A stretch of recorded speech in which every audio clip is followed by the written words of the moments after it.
Hello, faithful listeners and viewers. A few months ago or a year ago, whenever I switched over to using YouTube to stream and having YouTube record it, well, it finally bit me in the butt. About 24 minutes into this podcast, there's about a 10-minute gap of silence where somehow the incredibly helpful and insightful things that I was spewing into my microphone didn't make it through the tubes and up into the YouTube servers. So don't freak out. There's about a 10-second gap at 24 minutes in, but I pick right up where I left off, just as excited and passionate as ever. So sorry, but thanks and enjoy the podcast.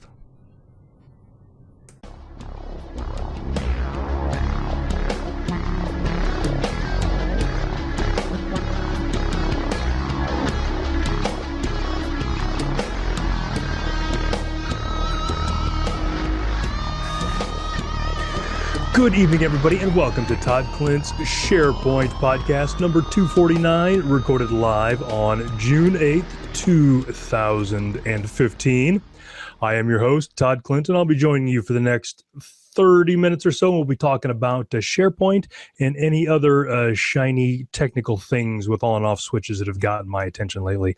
I'm very easily distracted. I like many fun things, and so that's what we'll be talking about. Before we get too much further, though, I want to tell you about my good friends at Rackspace. And honestly, they're not just my good friends. They are also the people who send me paychecks every other week. And gosh darn it, I do like me some paychecks.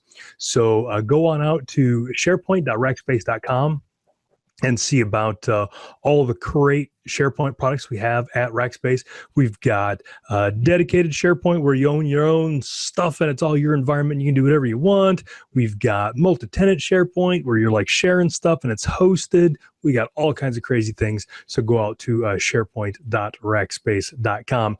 And also, I lose track. There's a bunch of different ways that you can consume this podcast. You can get it on iTunes. You can get it on YouTube. You can get it off of my blog. There's audio. There's video. There's interpretive dance, all those kind of different ways. And I always forget that not everybody gets it the same way. And so I'm doing this right now. I've got a chat room, and these guys are in here heckling me and make fun of me. Becky Isserman's saying that I'm a developer, but that I'm in denial. Just terrible, horrible, mean fights, spiteful things like that. But anyway, if you, depending on how you get this, you can go out to youtube.com/ToddKlintNetcast and watch video and see links and all that kind of stuff. You can find this in iTunes. I've got the link to that also. You can go out to my blog at toddklint.com/blog, and I blog each of these every week when they come out, so you can see all those. If you have a particular one that you like, every one of them has its own short URL. So you can go to toddklint.com/podcast249, and that will have all the links for this podcast, as well as everything that I mentioned, all the links during the talk, but it'll have the links to the audio downloads, the video downloads, the YouTube. And recently, I've added a transcript to that. The folks at CMS Wire have started doing that, so there's links to that. But it's a great way for you to catch up on all the different things. So if you just get the videos, you can go out there and get the notes. If you just get the audio, you can go out there and get the videos. There's just a lot of options. And I'm going to go ahead and mute this tablet so it doesn't chime all night while I'm trying to talk. You folks deserve my undivided attention. And so you shall have it. Be gone, annoying tablet. All right. So again, there's just a lot of places out there for you to get a hold of this stuff. So go do that. All right. And hopefully if I remember in editing, I'll put a bunch of URLs down here so that you can get all those. All right. So we'll go on to the production notes. I have many production notes tonight, but I will start with a good one. You guys probably can't tell this, but I'm a little happier tonight, a little more spring in my step, a little more excited about doing the podcast, and that's because I'm doing it from a brand new shiny machine. This is probably the first hardware upgrade that the podcast has seen in like 3.5 years, and it was time. So without boring you guys with a lot of technical details, during my normal job where I sit in this exact spot, I did not build this set specific for the podcast. This is actually where I work all day. And my daily driver machine was a Surface Pro 2, which you'll just have to imagine is sitting right here, right there. Surface Pro 2 had hooked up to a dock, and I've got two 24-inch monitors and speakers and all kinds of crazy business. And that's what I did for my everyday stuff. And that worked pretty well. And the great thing about that was when I would go travel, I could just pick that thing up and take it with me, and everything was there. All my stuff was there, and it was awesome. And I got that a couple of years ago. But as the years have gone by, the Surface Pro 2 with only 2 gig of RAM, or not 2 gig of RAM, ran Windows 95 like a champ. The Surface Pro 2 with 8 gig of RAM just wasn't enough. Open up Chrome and then just open up Chrome and you run out of memory. And it's got a processor from a couple years ago, and its most important job in life is to not turn into a big melted pile of sludge. And so it throttles itself down when it gets hot, things like that. And it just wasn't keeping up well. But it was great when I travel, all my stuff was there. But then I noticed, like, when I would travel, I'd sit in my hotel room and it's got a 10-inch screen. I'd be all hunker down over the screen. It was not great, but it was a good tablet. And then my podcasting machine was a big desktop from Dell that Rackspace sent me when I started 3.5 years ago. And it was not, well, let's just say it was not a new machine when they sent it to me 3.5 years ago. Not a bad machine, but not a new one. It didn't handle some stuff very well. So I kind of had this juggling act where I would juggle between them and figure out which one to use. So the Surface Pro 2 couldn't really handle doing podcasting, especially when I was doing the thing where I was streaming with one camera and recorded the different one. It had no chance of keeping up with that. So kind of had to toggle back and forth, kind of got to be a pain. And here within the last couple of months, I just decided I was going to buy a brand new desktop machine and put them both out to pasture. And that is this machine. So the machine that I'm on right now is the machine that I work on every day. So all my stuff's in one spot, and it's fast enough that I can render video out and it doesn't bring the machine to a grinding halt. So it's getting there. So now I've had this machine up and going for a week or so now. And you know how that is. Every time you get a new machine, you start installing things, and a couple of days go by, and it's the first time you need blah, and you start installing things. And so I'm kind of getting close to that. The last thing that I have, well, not the last thing, certainly there's 100 things I've missed, but the most recent thing is I realized I don't have the drivers and support software for the webcam you guys are looking at me at right now. And it's the thing that helps me control like the autofocus and the white balance and that kind of stuff. And I didn't install that, and that didn't occur to me until about 35 minutes ago. And I thought, do I tempt the podcasting gods and install a new driver and software for my webcam? No. So I do have that left to do. So I'll be able to tweak the color a little bit next week, because when I turn these lights on, it throws the white balance off. But so far, everything's working well. I've got a Yeti Blue Pro, I don't know what the name of this thing is. The mic that I've been using for a while gives great sound, makes me sound way cooler than I am in real life. In the past, the drivers for this thing have been problematic. Not this time, just installed, look like a dream. So Lori's mentioning that the light that's a little off. Yeah, I can tweak it a little better when I've got that utility, and I can't do that right now. But next week, I'm going to be so stunning next week. But everything's good to go. So I've rendered a few things out. I've tested some stuff. It seems to be going well. But this will also make it easier when I bring other people in, all that. So Mark Chrisman in the chat room saying the last time he installed this, he put an install directory on his OneDrive. I've done that. I've got it in Dropbox instead of OneDrive. But one of the things that really makes that work way better now than it did before is most software updates itself. So the thing that I would have in the past is I'd have that folder, 6-8 months later, I'd install a new machine, and all the things would be old. So I'd have to go out and get them anyway. So it was kind of a pain. But these days, I can put everything in there, like Camtasia. I use Camtasia to render all this when I get done. It doesn't matter if the version of Camtasia that I have in that folder in Dropbox is 6 months old, because as soon as I install it, it's going to go out and check for another update and update itself.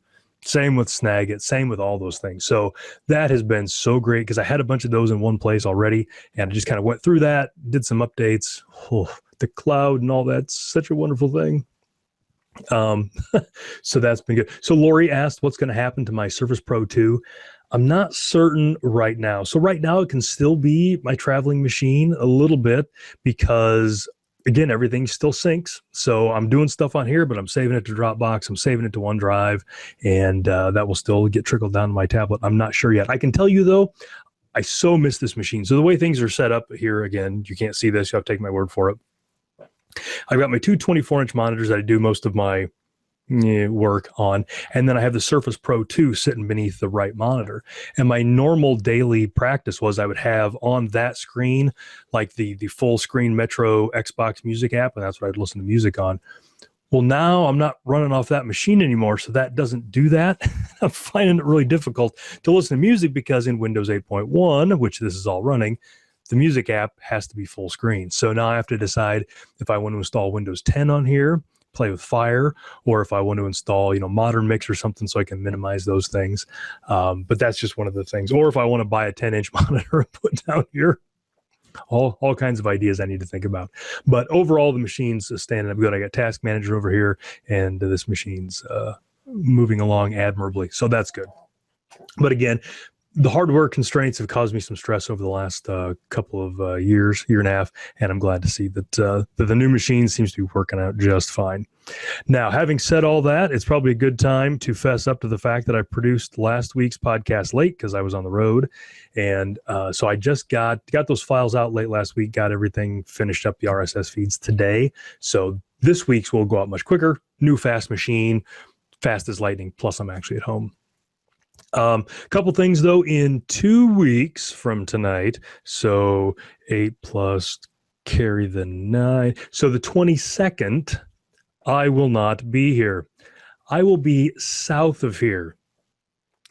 A little farther, I was in San Antonio last week. I was south of here, straight down 35 from here. And I did my podcast. In 2 weeks, though, I will be on vacation in the Caribbean. I will not be doing the podcast that evening. I love you all. Honest, I do. But I'm pretty sure I'm going to have something better to do down there. But I've talked to Shane. He is going to be happy to fill in. The chat room is understandably angry at this development. Jared Shockley has called me a slacker, and something that I can't repeat here on a family show. But Shane will be here, so you guys can talk to him.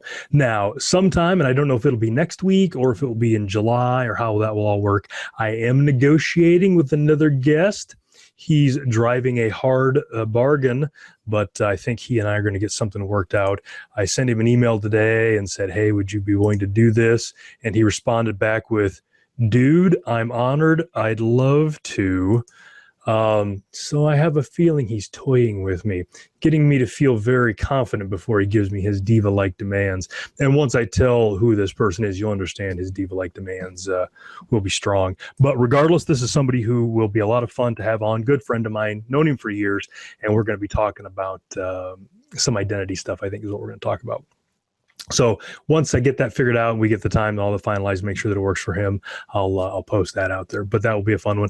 And again, the guest thing's been working out pretty well. It's been pretty well received. I've actually got hardware now that can handle it, so that's good. So I'll probably be doing more of that. If you know of people that you would like to have me try to get on here, by all means, shout them out. Hit me up on Twitter at Todd Klindt. Email me, todd.klindt@rackspace.com. IRC, I'm a member of a super secret Slack team. You can hit me up there. But I'm up for any kind of ideas of topics you want to hear about. I thought about bringing some SQL folks on, maybe whoever, more PowerShell folks. I don't know, just whatever you guys want to hear. Let me know, and I will see what I can do. Now, speaking about having this mystery guest on, again, I'm planning on moving the time for this. Right now, I record it live at 8:30 Central. Standard time, well, Central Daylight Time here in the U.S. Looking at moving it ahead 5 hours to 3:30 Central. And the reason I'm thinking about doing that is because that gives me some ability to bring people from Europe in, all that. So if you have feelings about that, pro or negative, let me know. Haven't decided on a date yet, just kind of waiting for some of the summer stuff to settle down before I do all that. And also, I'm probably going to be tweaking the MP3 tags a little bit. So if you do any kind of sorting or download the MP3s and have them in your library, something, just kind of be on the lookout for that. I'm going to probably change the title a little bit, and then maybe change the artist or something. But so I mentioned, if I have any suggestions for people to bring in. Mark Christman says bring on Ed and Teresa. I assume he means Ed and Teresa Wilson, the scripting guy and the scripting wife. I would love to. I think they would probably do it. And then Dilcree suggested Edward Snowden. Well, Edward, if you're listening, you have an open invitation anytime you would like to jump on here. It might be phony, it might be apocryphal, but I've heard that Edward Snowden actually did work on SharePoint, and that a bunch of the records that he released were SharePoint content database dumps. I have no idea if that's true or not. I've seen nothing official to suggest that.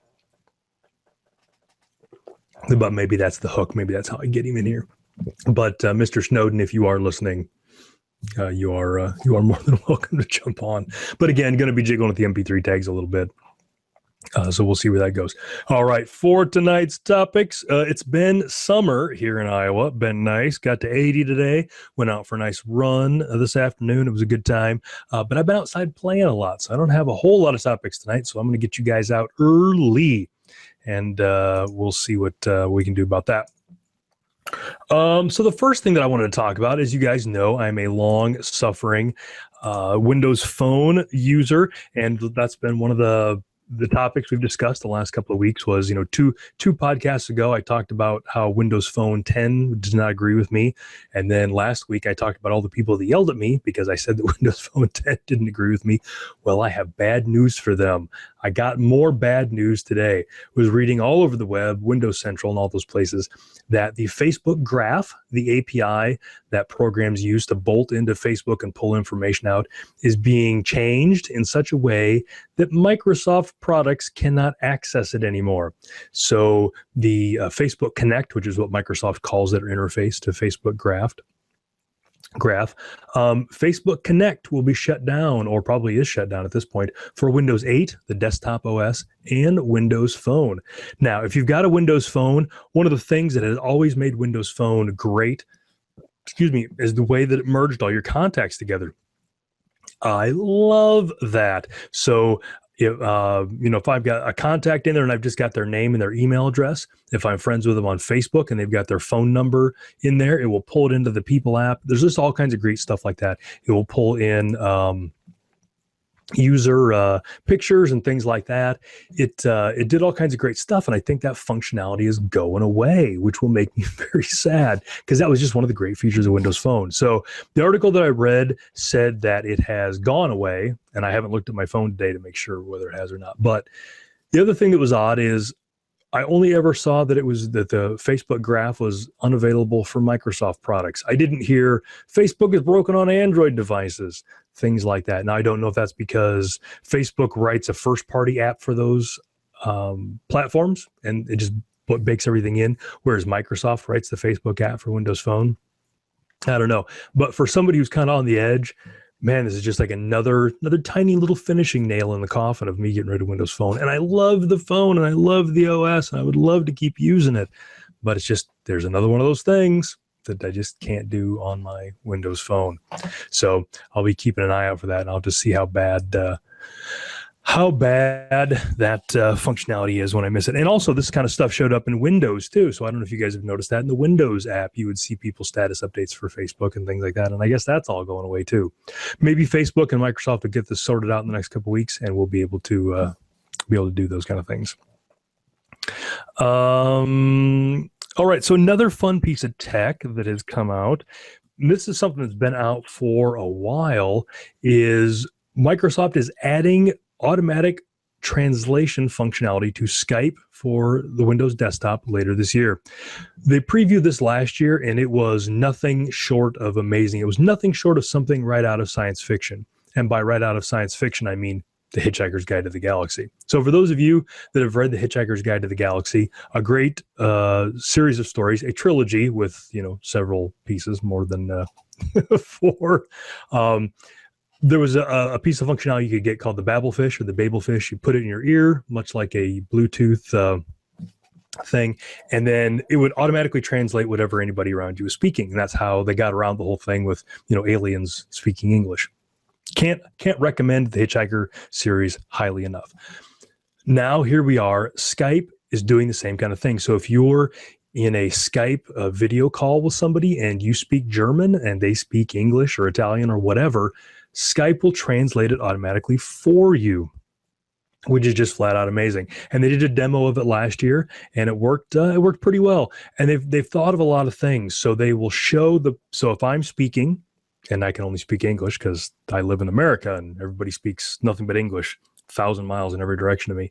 But if I'm speaking English and I'm Skyping with somebody and they're speaking German, or we'll say Mandarin because that's more crazy, When I speak, it will show me the text that it thinks that I'm saying on my screen, and then it will speak the text in Mandarin to them on the other end, and then show them the text also. Which is just insane. So if I see that and I see that it misunderstood a word because it's showing me the English interpretation of what it's saying, then I can correct myself. But they can respond back in their native Mandarin, and then I will see that back. I will see the text of what they're saying in English, and I will hear it. It's just flat out amazing. It's just crazy stuff. They've had that in preview for a while. If you spoke the right languages, they would let you preview it for a while, but it's going to be coming later this year. And right now it supports 4 languages, English, Spanish, Italian, and Mandarin. One of these things is not like the other. But again, I can't speak highly enough about how crazy this technology is, but doing translations on the fly. Now, when I was in Europe a couple of years ago for Tech Ed in Madrid, and then Joran Huisman's conference in Sweden, I was using the Windows Phone, and it has a Translate app, and that Translate app will do live translations of text and speech and all that kind of stuff. And I thought that was amazing. But this Skype thing is a little farther, so keep an eye out for that, and we'll take it from there. So in the chat room, Spence Harbar showed up, and I think he must either be in the States or it's past his bedtime over in the UK. He was commenting, and we'll say nothing more than that, about the Canadian flag that I've got showing back here. That was a gift from a podcast viewer, Joanne, in the chat room. She gave that to me here a while back, and all of the flags that I've raised back here. First, the Australian flag, which has never touched the ground. I'm a big on flag etiquette, so I folded it up nicely. It's not touched the ground yet, and then I replaced it. That was given to me by some of my Rackspace compadres down in Sydney, and so Joanne has given me the Canadian flag, which I wave proudly. And I found out in New Zealand that if I say bad things about the Canadians, the full force of the Commonwealth comes down on me. So I don't say bad things about Canadians anymore. But Spence, if you get me a Scottish flag, I will fly it up here, and I will give you a shout out. So I'm all for it. I just want to make my viewers happy. That's all. So Scottish flag, whatever, doesn't matter. I'm all for it. Okay.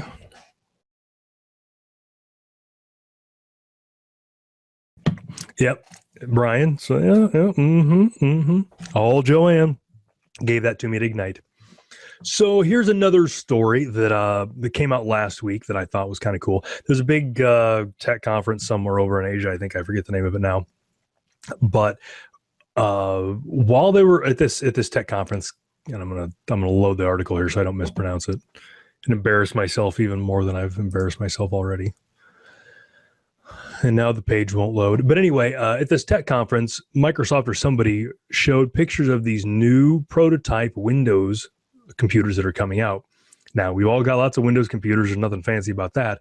But the thing that makes these Windows machines crazy is that they are the size of wall warts. So they are, and I should have planned ahead. Yeah, it's like, so roughly the size of something like this, a little bigger, not a whole lot, maybe that much bigger, but it is a Windows machine inside of a wall wart. So you plug it into the wall with the thing. So I think you guys can probably piece that out.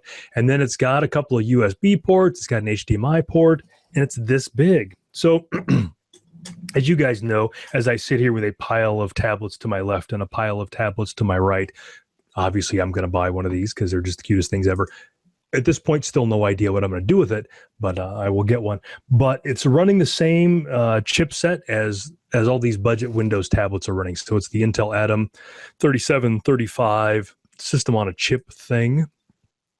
So it does, HDMI and all that kind of stuff, Bluetooth, same hardware that my little USB or HDMI stick has also. So I don't know if they've got a price on them or not, but this is just another way to get Windows everywhere, get them all over, get them behind TVs and things like that. Now, one of the things that I find that will be a problem with this, and is a problem with my little HDMI stick, is if you look at the picture of these devices, the power button's on them. Well, that's not a big deal, right? You need a power button. The problem is, if it's the same way as this, that's the only way to turn it on. So you've got this computer, in this case, a little HDMI thing, and in this case, a wall wart that you can hide somewhere. You can put it back behind somewhere. You can get it out of the way and nobody can see it and it can just be there doing its stuff. But you got to be able to get to it to turn it on. Computex, that's it, Daniel Glenn, thank you. So I see that being a problem with these devices, that you can hide them, but you can't hide them because you need to be able to get in there, hit that power button. A couple of years ago, I bought a HDMI stick computer.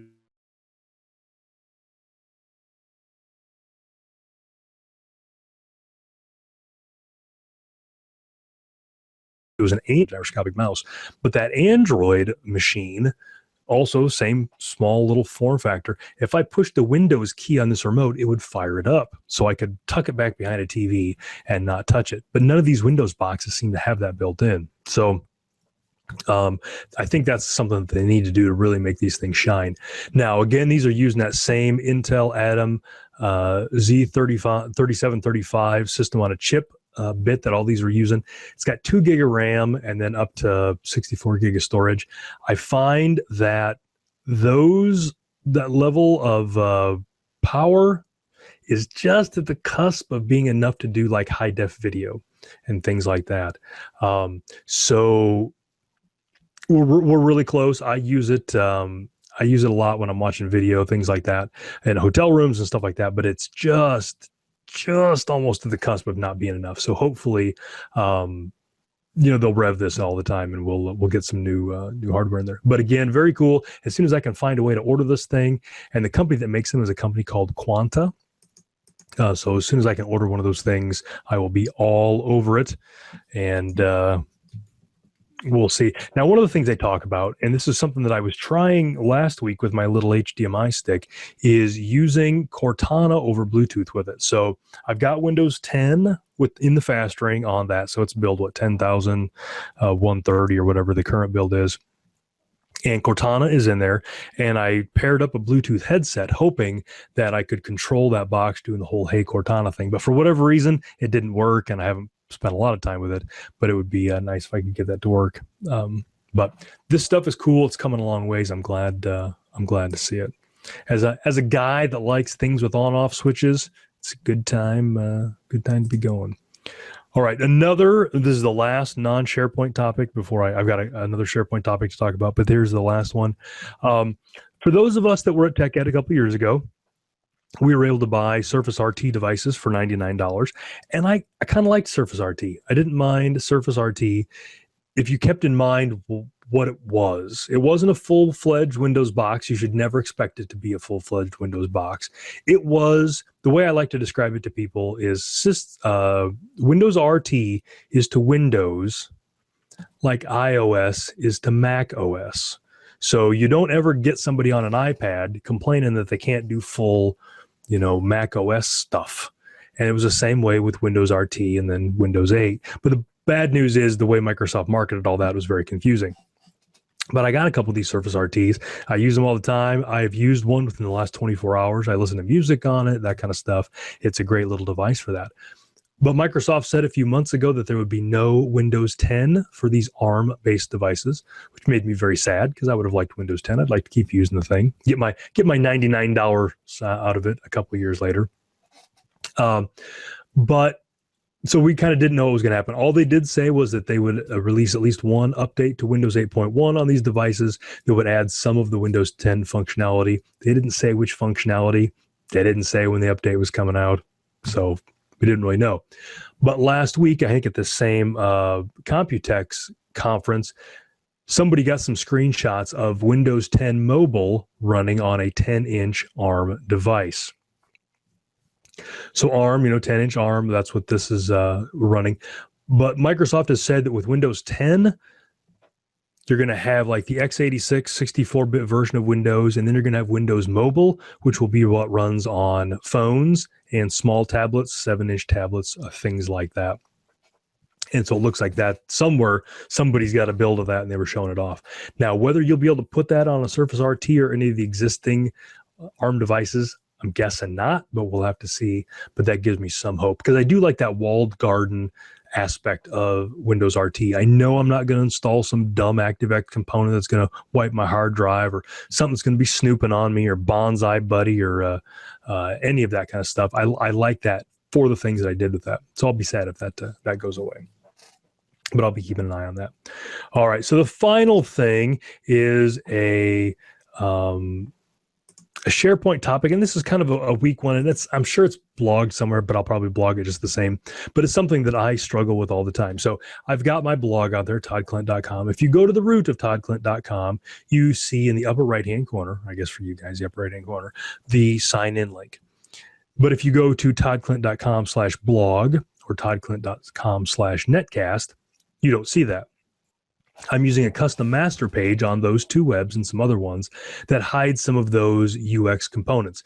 Most of the people that go to that blog site don't need to be able to log in. So I took that away. Also had to take the ribbon out so the scrolling worked because of the way SharePoint 2010 does that scrolling bit. But I find myself going in to both of those pages, the Netcast page and the blog page, and logging into comments and reading my comments. I do actually respond to comments. For whatever reason, SharePoint or somewhere along the way is dropping the alerts that I get when comments are logged. So that's why I haven't been answering many comments lately, because I just don't know that they're there. Or I don't know the answer, but we'll go with the first one. We'll go with the fact that I don't know they're there. So, my blog, you can get to it anonymously. So I've got a shortcut to the comments link, but then I go to that and I'm not logged in, and I can't log in because the link's not there. So then I have to go back to the front page, click the sign in. I've got the credentials stored, so it just pops me right in, and then I click the comments thing again. So it's always this 7-step process every time that I go in. So I did some research, and there is a better way. So SharePoint has many virtual directories. One of them is the _layouts directory, and the _layouts virtual directory has an adorable little critter in it, authenticate.aspx. You can create a link to authenticate.aspx, and that is the authentication page. Now, however, for me on that web app, I think it's just NTLM that pops me for a Windows login. However, it just pops it up. Since in this box here, I've got it saved. I hit that URL and it just logs me right in. So that's pretty cool. I could make that my shortcut, and then whenever I went to that shortcut, it would just log me in, and then I could click the link to wherever I wanted to go. That wasn't enough. That was still too many clicks.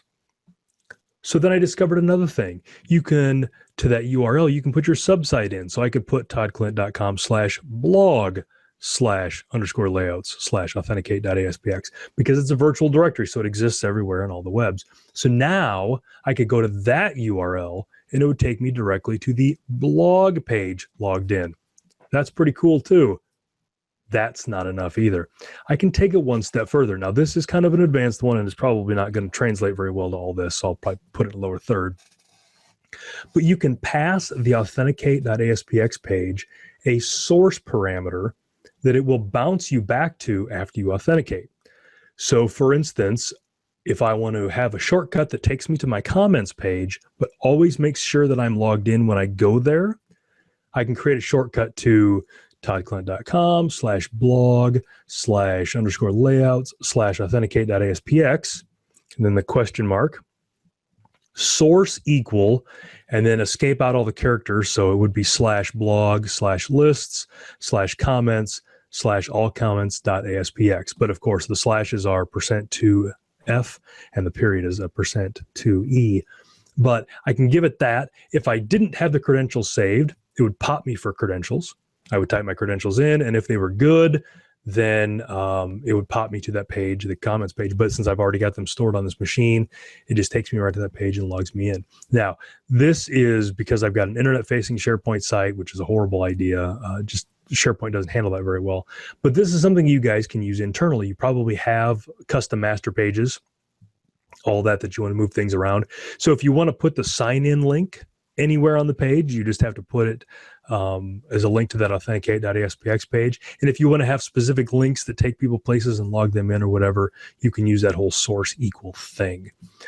So I knew that was there. That's obviously been there for 5 or 6 years now, probably older. But whenever I look for it, because I always forget the syntax of that source thing, I can never find a good blog post or good description. So I may blog this just so that I have it, because that's a lot of the purpose of my blog, is to catalog things that I need to look up more often. But whatever your authentication source is, it should work. When I was researching this, it looks like there were some bugs if you're using custom providers, but for the most part, it works. So I don't know if that helps anybody out there with trying to figure out how to log in and things like that, but that was something that I thought was helpful. So that is it for the topics this evening. We're almost done. Home stretch, folks. So the the shameless self-promotion is not changed a lot. Let me, I do got to get one link here. I will be doing some various speaking engagements for the rest of the year. The first is next Thursday. I will be speaking at the Iowa SharePoint user group, just a hop, skip, and a jump down Interstate 35 there in Des Moines. If you're in Des Moines or the surrounding, the Golden Circle, as we like to call it, come on down there on June 18th. And I'll be talking. Wendy Neal will be talking. Wendy Neal from Cedar Rapids. I forget what Wendy's going to be talking about. It will be amazing, I'm sure. I will be talking about just kind of SharePoint 2016 stuff that have been announced lately, things that I saw at Ignite, that kind of stuff. If you would like to sign up for that, they've got an Eventbrite event that you can get an invitation that prints your stuff out and all that. Go to iowasharepoint.com and we'll get you hooked up with that. But I'll be there a week from Thursday. Then I'm taking a week off, going on vacation. But August 11th, that is a Tuesday at 8:30 Central PM, I'll be doing a web conference talk thingy for the Mississippi PowerShell user group. Haven't decided exactly what I'm going to talk to with those guys. They're probably going to start getting feisty about that and want me to talk about that. But I'll be doing that, and you don't have to be in Mississippi to watch that. You can sign in live, and they're streaming it like I streamed this, and like the Alaska folks did their thing a couple weeks ago. So you'll be able to sign in for that. Excuse me. And then August 27th through the 24th, I will be at SP TechCon in Boston, Massachusetts. And I think there I'm going to be talking about upgrade, because everybody likes to upgrade. This will be upgrading SharePoint 2010 to SharePoint 2013. And then I'm also going to be doing a talk on using PowerShell with SharePoint Online. The plot thickens. So I've been doing a lot of sessions on PowerShell with SharePoint on-prem. Been doing that for 100 years. This will be for SharePoint Online. So this is some good stuff. I've done this talk a couple of times. I did it in Australia and New Zealand last year. I think these skills are skills that the SharePoint administrator are going to need in the next few years. So be sure to show up for that one. And then I'm sure there'll be other stuff. I'll maybe do the podcast from there, and who knows what the Rackspace guys will have going on. But that is sptechcon.com, August 27th through the 24th. And then finally, September 18th and 19th, a mere 3 months-ish away, I'll be making the long but fun drive down to Branson, Missouri-ish for SharePoint-A-Looza. And you can find out all about what SharePoint-A-Looza is at SharePoint-A-Looza, spelled just like it sounds, .org. And again, I haven't talked to Mark Rackley. This is all his baby, his child, about what I'm going to be talking about. But I need to talk to him in the next couple of weeks and find out what topics he wants covered. But that's SharePoint-A-Looza.org. That will be fun. It's SharePoint, partying and bands and all kinds of stuff. Kitten juggling. Can't beat it. Great time. So check all of those different things out. And as always, if you're at SP TechCon or SharePoint-A-Looza or any of these things and you see me, for goodness sakes, come up and introduce yourself and say hey. And I would love to chat with you. I'd love to hear what your story is. So thanks, everybody. Chat room, I'm going to stick around for a while. I think the inaugural broadcast from the new box went well. So I think we'll keep it. We won't send it back. But thank you, everybody, and I will be back next week, and we will talk more tech then. So thanks, everybody. Have a good night.